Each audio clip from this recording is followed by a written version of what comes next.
성부와 성자와 성령의 이름으로 말씀드립니다. 하나님의 은혜가 충만하시길 축원합니다.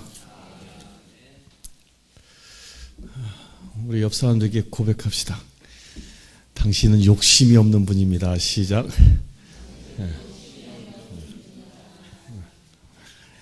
또 화답합시다. 나는 욕심을 따르지 않습니다. 시작. 앞뒤 분들에게도 인사합시다.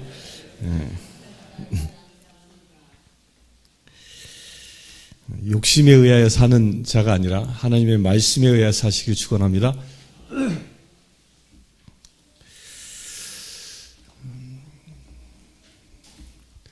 메슬로우라는 그 학자가 이 인간의 욕구의 단계에 관하여 이제 이론을 펼쳤는데요. 인간의 욕구는 특별히 4가지 단계가 있다. 이 단계를 거슬러 충족해 나가야만 스스로 행복해 한다라고 이론을 폈습니다. 그 첫 번째 단계가 뭐냐면 생리적인 욕구의 단계가 있다. 사람은 제일 먼저 구하는 욕구가 뭐냐? 생리적인 욕구라는 거예요. 여기서 말하는 생리적인 욕구는 의식주에 해당됩니다.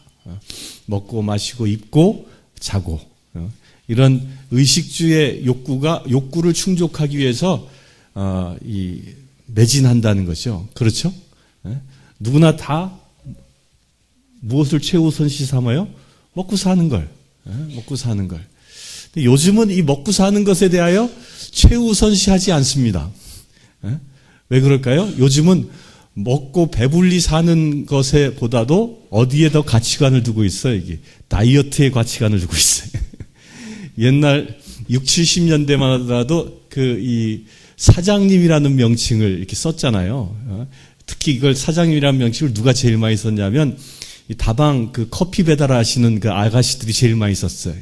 저도 그 시대에 우리 아버지가 일하시는 곳에 가면 손님이 오면 다 커피를 시키잖아요. 그러면 그 아가씨가 딱 와가지고 우리 아버지한테 사장님 하면서 커피를 따라주고. 그러니까 그 사장님, 그때 당시 사장님의 포즈는 뭐였어요? 우리 오 회장님은 그때 가면 사장님 포즈가 아니야. 그 시대에는 노동자 포즈에 그렇잖아요. 그때 포즈는 뭐예요? 배가 나오고 배도 이렇게 두둑히 나오고 얼굴도 두툼하고 이게 사장님 포즈였어요. 그때는. 왜 그럴까요? 먹고 사는 게 중요했으니까. 그러니까 잘 먹고 잘 사는 것이 행복의 최고의 수준이었죠. 근데 지금은 그렇지 않습니다. 지금은 잘 먹고 기름 음식 잘 먹는 게 자랑이지 않아요. 배가 나오고 두툼해진 게 결코 자랑이 아닙니다. 무엇이 자랑이에요, 요즘은요? 몸짱 된 게 자랑인가요? 얼만큼 다이어트하고 자기 몸을 잘 관리했냐? 이게 가치관이 바뀐 겁니다. 왜 그럴까요? 이 생리적인 욕구들이 다 채워졌기 때문에 그런 거예요. 다. 먹고 사는 문제에 관하여 고민하지 않는 거죠. 그러니까 우리나라가 이 1960년대만 하더라도 전 세계 꼴찌 국가였지 않습니까? 그 6.25 전쟁 직후에는 세계 어느 나라의 그 학자들도 이구동성으로 했던 말 중에 하나가 뭐냐면 저 대한민국은 결코 회생하지 못할 나라다. 왜? 전쟁으로 완전히 망했으니까. 게다가 식민지 생활 36년 했죠. 전쟁으로 피폐됐죠. 또 그 나라 보니까, 우리나라 보니까 그 이후로 뭐 했어요? 뭐 했어요? 맨날 데모만 했잖아요. 데모만. 60년대 우리나라 그 역사의 장은 데모의 장이었습니다. 이게 제 말이 아니라 그때 당시 뉴욕 타임즈에 뭐라고 썼냐면 대한민국은 365일 데모만 하는 나라다라고 써 있어요. 이게. 먹고 사는 게 이 중요한 시기였던 거죠. 그러니까 먹고 살기 위해서 데모하고 그때 당시 데모는 이런 게 있었다고 그래요. 데모를 하지 말라고 데모도 했대요. 그때 당시 우리나라 1년 소득이 얼마였어요? 70불 정도였다고 하죠. 70불. 그러니까 우리 지금 현재 돈으로 한 8만 원 돈이 1년 소득이었으니 먹고 사는 게 얼마나 귀중했겠습니까? 그런 나라가 하나님의 은혜로 이렇게 바뀌었습니다. 하나님의 은혜로. 지금은 몇 불? 70불의 나라가 약 3만 불의 시대가 이제 도래했죠. 그런데 이런 그 먹고 사는 욕구들이 채워져야 그 다음 욕구가 생긴다는 거예요. 그 다음 욕구. 이 메슬로우의 이론은 그렇습니다. 먹고 사는 것이 채워지면 어떤 욕구가 생기냐면 그 다음에 안전에 대한 욕구가 생긴다는 거예요. 그래서 사람들이 이제 먹고 사는 문제가 해결되어지고 나면 그 다음에 하는 일이 뭐예요? 담을 쌓는 일이에요. 안전해지는 거죠. 그러니까 가난한 사람들은 담이 없습니다. 24시간 문도 열어놓지요.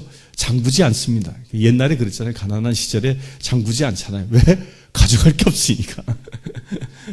그런데 이제 먹고 사고 이제 풍요로워지니까 자기 것을 지키기 위하여 안전의 욕구가 생긴다는 거예요. 그 안전의 욕구 때문에 먹고 사시는 분이 우리 오 회장님이잖아요. 그 회장이 펜스 하잖아요. 펜스. 담을 쳐서 사람들을 안전하게 하는 이 안전 욕구의 단계인 거예요. 안전 욕구의 단계. 그러니까 안전해지고자 하는 거죠. 그 자기가 무엇인가로부터 보호받으려고 하는 욕구들이 이때부터 생긴다는 거예요. 이 안전 욕구요. 세 번째가 어떤 욕구냐면 이 소속감과 그 애정에 대한 욕구가 세 번째로 생긴다는 거예요. 이제 내가 안전하게 보호받고 산다라고 여겨지면 그 다음에 찾는 게 뭐냐면 내가 어딘가에 소속되어져서 그 사람들과 서로 사랑의 상통함을 갖고 애정의 관계를 형성하며 살아가고 싶은 욕구들이 생긴다는 거예요. 그러니까 우리나라가 이 단계를 지금 지나고 있습니다. 지금은 이걸 지났어요. 한동안 한 5, 6년 전만 하더라도 소속감 때문에 사람들이 미친 시절이 있었거든요. 그 소속감이 뭐예요? 무슨 동호회 모임. 이 동호회 모임들이 막 엄청나게 늘어났습니다. 엄청나게. 별의별 동호 모임이 다 생겼어요. 심지어는 같은 차종 동호회 모임도 인터넷 사이트에 막 생기고요. 그런 동호회 모임들이 왜 생겼냐면 이 소속감의 욕구를 충족하기 위함이라는 거예요. 요즘은 어떤 이 소속감의 욕구가 어디에서 채워지냐 보니까 SNS에서 채워집니다. SNS. 얼만큼 내가 팔로우십을 가지고 있느냐. 또 이 단톡방 이렇게 만들면 내가 거기 소속해 있느냐 아닙니다. 우리 교회는 어머니의 단톡방이라는 게 있는데 어머니의 단톡방이 소속되어져 있느냐 안 되느냐 이런 소속감들이 무엇을 주고받느냐 하면 나에게 행복감을 줄 수 있다는 거예요. 이게 소속감의 욕구 단계까지 이미 우리는 온 것이죠. 이렇게 온 거예요. 그럼 네 번째는요. 메슬로우의 네 번째 마지막 단계는 인간이 추구하는 게 뭐냐면 존경의 욕구라 그래요. 존경. 그러니까 존경받고 싶어 한다는 거예요. 누구나 다. 무엇이 다 충족되어지고 나면 먹고 사는 문제가 또 안정감을 얻게 되어지고 또한 내가 어떤 단체에 소속되어져서 소속감을 가져서 행복감을 누리고 있을 때에 그 단체로부터 내가 이제 존경을 받고 싶은 생각들이 막 끌어올린다는 거예요. 그러니까 요때 생기는 게 뭐예요? 요때 생기는 게 명예욕인 거예요. 자리 싸움이 생기는 거예요. 그러니까 그 단체에서 리더로서 그 단체로에서 아주 뛰어난 그 우러름을 받는 존재로서 서기를 이렇게 원하는 거죠. 이런 욕구들이 생기는 겁니다. 그러니까 우리나라는요 이미 여기 4단계까지 거의 다 왔습니다. 그러니까 요즘은 다 뭐예요? 다 보면 엄밀히 얘기하면요 이 촛불 싸움하고 이 횃불 싸움하는 촛불과 태극기 싸움하는 걸 보면 제가 이 이론으로만 딱 보면요 뭐예요? 이 이론을 딱 보면 누가 존경받는 존재냐? 이 싸움 하는 거예요. 그러니까 누가 옳고 그러냐? 누가 이 나라를 인도하는 지도자급이냐? 이제 이것을 가지고서 싸우는 거란 말이에요. 싸우는. 이런 단계에 이렇게 있습니다. 그런데 이 모든 욕구 단계들은 이 메슬로우가 이야기한 욕구 단계들은요. 메슬로우의 입장은 뭐냐면 철저히 비성경적인 사람입니다. 그러니까 인간은 욕구를 충족하기 위해서 살아가는 존재다라고 결정해 놓은 겁니다. 그러니까 하나님이 없는 인간은요, 사실 이 4가지 단계가 딱 맞아 떨어집니다. 이것을 사탄도 기가 막히게 알고 있었던 거예요. 우리 인간은 이런 단계 욕구 충족을 위해서 살아가는 존재라는 것을 사탄이 기가 막히게 압니다. 그래서 그 시험을 광야에 나가신 예수 그리스도에게 그 똑같은 시험을 하고 있는 거예요. 오늘 말씀에 보면 처음에 예수님이 성령의 인도함을 받아 광야에 나가죠. 그 광야에 나가서 40일간 주야로 금식하며 기도했다 그랬어요. 주야로 금식하며 기도하고 나니까 누가 찾아왔습니까? 시험하는 자 사단이 찾아온 거예요. 시험하는 자 사단이 찾아와서 제일 먼저 시험했던 게 무슨 단계의 시험을 했어요? 생리적인 욕구 충족의 단계를 가지고 그걸 가지고 시험한 거예요. 40일간 굶었으니 얼마나 시장하겠어요. 이것은요, 굶어본 사람만이 압니다. 하루 금식하신 분, 내가 하루 24시간은 금식해봤다. 한 분도 없어요? 우리 베드로님. 네. 3일 금식하신 분. 내가 3일은 해봤다. 3일, 2분. 또 내가 일주일은 해봤다. 일주일은 금식해봤다. 일주일, 베드로. 그럼 내가 2주일은 금식해봤다. 2주일까지 해부터, 많이 했네요. 3주 한 사람. 3주까지는 안 했고. 그럼 난 3주는 아니라 40일은 해봤습니다. 한 분. 이 금식해보면요, 뭘 알 수 있냐면, 이 먹는다라는 게 얼마나 소중한지 압니다. 여러분들 그 차 있죠, 차. 녹차 있잖아요, 녹차. 녹차는 배불렀을 때 마시면요, 되게 식후에 이렇게 디저트로 마시면, 배불렀을 때 마시면 그 녹차의 순수한 향과 맛을 느낄 수 없습니다. 미각이 다 둔해져가지고 느낄 수가 없어요.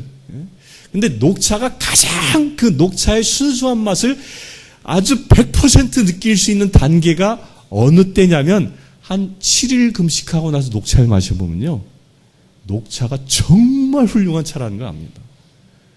그 향과 그 맛은요, 정말 천하와도 바꾸지 않을 만큼 엄청난 향과 맛을 이 혀가 그것 때문에 혀가 즐거워합니다. 딱 마셔보면. 그만큼 예민해진다는 거예요. 예민해진다. 금식해보면 먹는 것에 엄청나게 예민해집니다. 이것을요, 이 복음 말씀을 잘 보면은 예수님이 사단을 대적합니다. 사단이 예수님을 찾아왔잖아요. 근데 그 사단은, 육적인 존재가 아니라 영적인 존재잖아요. 영적으로 찾아온 거예요. 근데 영적으로 찾아왔다는 것은 그 사단의 예수님의 어느 부분에 찾아온 것이냐면 마음의 부분에 찾아온 것이에요. 그 마음 안에서 사단이 들어와서 속삭이고 있는 거거든요. 그러면 마음 안에 어떤 생각도 예수님이 생길 수 있었다는 거예요. 40일간 굶어 보니까 이제 그 앞에 놓여있는 돌덩어리가 빵으로 보이는 그 환상들이, 착각들이 생기는 거예요. 굶어본 사람은 안 되니까요. 저도 금식해봤을 때 이 여자들의 이게 7일 금식하니까 이게 이 빠마머리가 나중에 뭐로 보이냐면 라면 한 그릇으로 보이는 거야, 이게. 금식하면 그렇게 되는 거예요. 예수님도 그렇게 똑같은 그 생리적인 욕구의 유혹을 받는 거예요, 유혹을.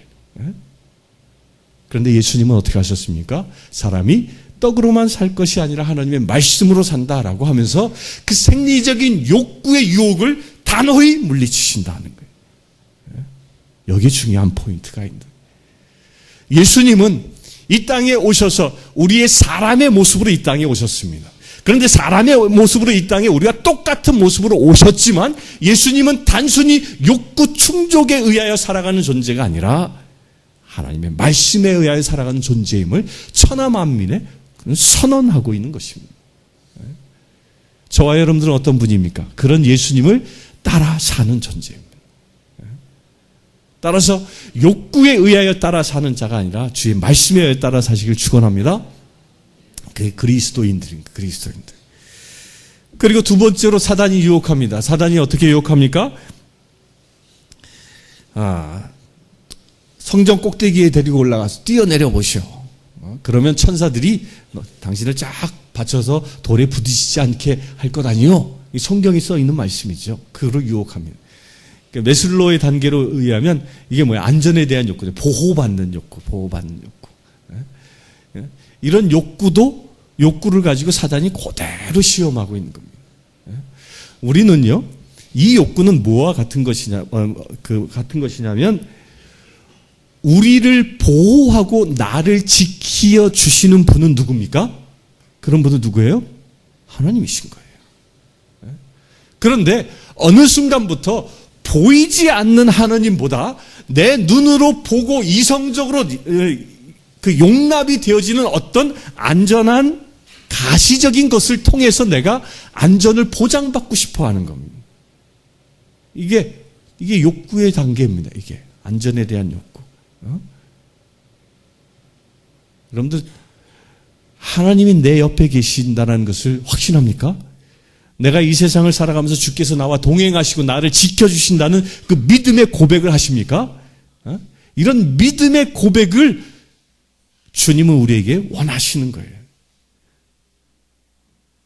성전에서 뛰어내릴 때 밑에다 뭐 이렇게 안전매트라도 깔고 그래야 뛰어내리는 그런 존재가 아닌 거죠.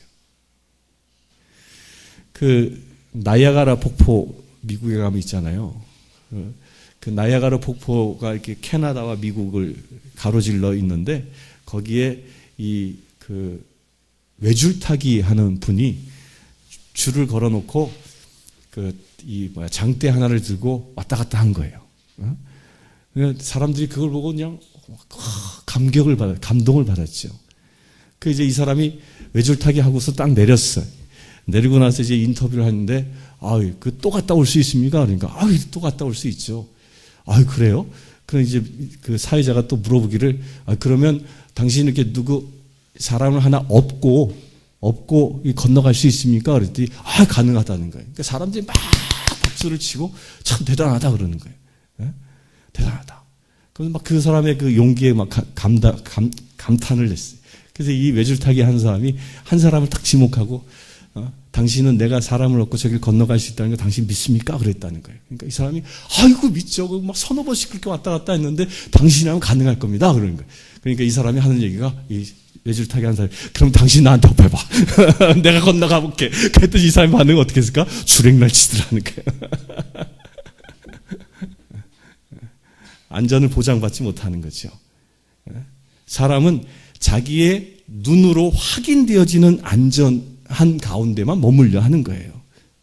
그런데 주님을 따르는 자는요, 눈에 보이지 않아도 주께서 말씀하시면 그 자체를 믿음으로 선언하고 나아가는 자인 거예요. 그렇게 되시길 축원합니다. 우리가 눈에 보여야만 안전함을 인식하며 살아간다면 주님이 나와 동행하신다라는 이 사실을 믿지 않는 것과 같은 것인 거예요. 여러분들 이제 운전하며 다니지 않습니까? 제가 전에도 한번 말씀드렸는데 저는 운전하면서 늘 주님이 나와 동행한다라는 사실을 믿습니다. 여러 번 경험했어요. 위험한 상황이 오면 주께서 꼭 말씀하셔요. 서라 그러시는 거예요. 서라. 꼭 말씀하셔요. 제가 상주에 있을 때 구미를 가는 길 옛날에는 고속도로가 없어서 이렇게 용포인가요? 거기? 용포 있죠? 구미 넘어가는데. 상주 분들은 아시죠? 거기가 길이 꼬불꼬불 하잖아요. 그 꼬불꼬불한데 이렇게 가는데 오른쪽으로 확 꺾어지는 커브 길을 가기 직전에 그 봉고차를 타고 뒤에 교인들을 태우고 가는데 신방 가게도 가는데 갑자기 하나님이 서라 그러는 거예요. 서라. 그럼 저도 깜짝 놀라서 브레이크를 밟고 팍 섰어요. 그 커브를 돌기 직전에 차가 딱 섰는데 섬과 동시에 덤프 트럭이 중앙선을 넘어서 내 차선을 넘어서 차를 스쳐 지나가는 거예요. 1초만 더 갔으면요, 그냥 깔려서 저 여러분들 볼 수 없는 그런 존재가 되었겠죠. 하나님이 지켜주시는 거죠. 내 눈으로는 확인하지 않아도 주께서 나와 함께 하신다는 믿음을 가지고 산다면, 그래야 주님을 시험치 아니하고 주님이 나와 동행하신다는 믿음으로 산다면 누가 나를 지켜주십니까? 하나님께서 지켜주신 겁니다. 요걸 사단이 시험하고 있는 거예요. 너는 세상의 것에 의지하지 말라고 주께서 이 시간 말씀하고 있는 것이죠. 세 번째 단계로 사단이 시험한 게 뭐였습니까? 아주 높은 산으로 예수를 데리고 가서 그 화려한 모습을 보여주고 어떻게 알아? 내 앞에 절하해라. 그러면 모든 걸 다 주겠다. 이게 무슨 욕구예요? 무슨 욕구? 이게 메슬로우의 이론에 의하면 존경의 욕구인 거예요. 사단 그 존재 하나에게만 절하면 모든 세상의 것들로부터 뭐가 돼? 주인 된다는 거예요. 이게 존경의 욕구죠. 우리도 이런 유혹을 아주 쉽게 받습니다. 하나님을 섬기기보다, 하나님을 우선시하는 것보다 세상의 그 어떤 것, 나에게 지위와 권리와 권력을 보장해 주는 그 어떤 것을 더 추구하는 삶을 살아간다는 거예요. 하나님의 의로우심을 쫓아 살기보다는 세상이 주는 만족감을 쫓아 사는 이런 단계에 우리가 들어갈 수 있다는 거죠. 이런 모든 욕구들은 어디에서 온 것입니까? 하나님께로부터 온 것이 아니라 우리가 에덴 동산에서 아담과 하와가 선악과를 따먹으로 인하여 얻은 그 욕심이라는 것을 통하여 나타나는 현상인 겁니다.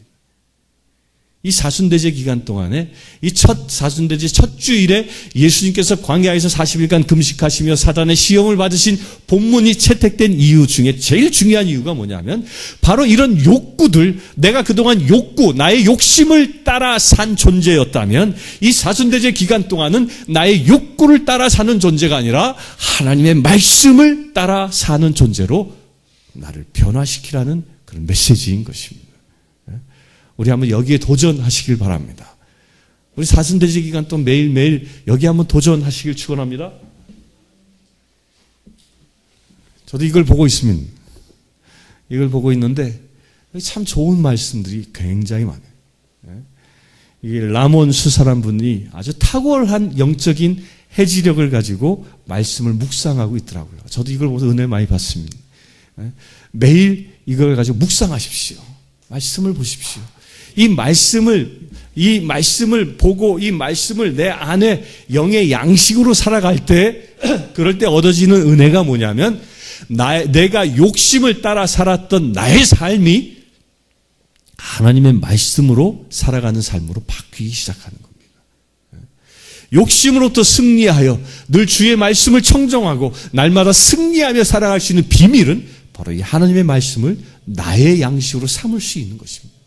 예수님이 말씀하신 것처럼 사람이 떡으로만 살 것이 아니요 하나님의 말씀으로 산다라는 이 삶의 진리를 이 사순대제 기간 동안에 실천하시길 축원합니다.